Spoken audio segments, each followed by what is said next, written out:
The buffalo is crying, he is firmly in the grip of 3 lionesses, he is calling for his companions have left him, he is left to his own devices, the buffalo is in the lion's grip. He is visibly struggling to breathe.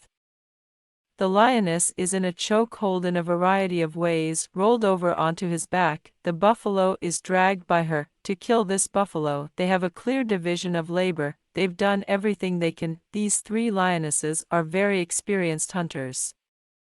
Each one is in the right place to be. The lioness in the choke is very dominant. He's all but his bottom on the ground, half of her body is hanging under the buffalo's neck. For the buffalo, he's a tough opponent. The buffalo is panting heavily.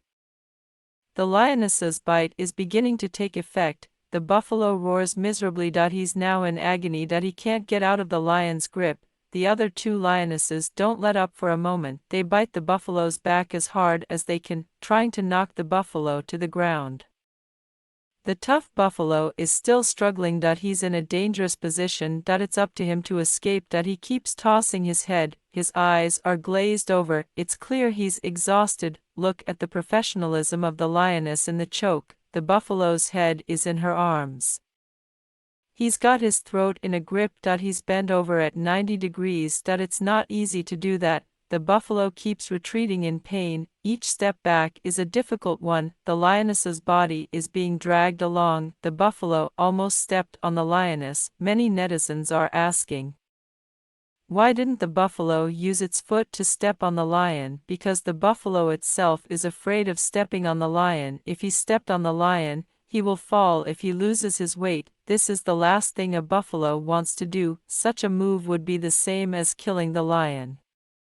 It would be very difficult for a human being to do that. These 3 lionesses are furious that they're going to take this buffalo down today. The lioness in the grip is also in a difficult position because he can't exert much force at all, he's just hanging in there. Look at the way he's doing it. The buffalo opens its mouth wide to breathe air. If the lion's bite had been any stronger, he would have suffocated. The lioness in the back is fantastic. Her eyes are closed as if she's about to fall asleep. The fight is very fierce. The lions have the clear upper hand. The buffalo are no match for them alone. The whole thing is a struggle. No chance of a return to work. The buffalo go through wave after wave of struggle. The lion remains steady as a rock. This is when the buffalo struggle is at its most intense.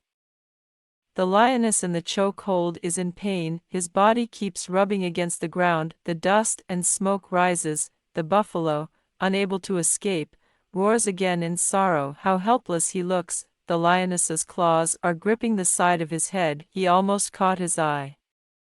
The buffalo cries out, but it's too late. As soon as the words were out of his mouth, the buffalo is finally free of the lion's grip, but the 2 lionesses behind him, still clinging to him. It looks like it's going to be a bad day. What he hates most is a lioness in a grip.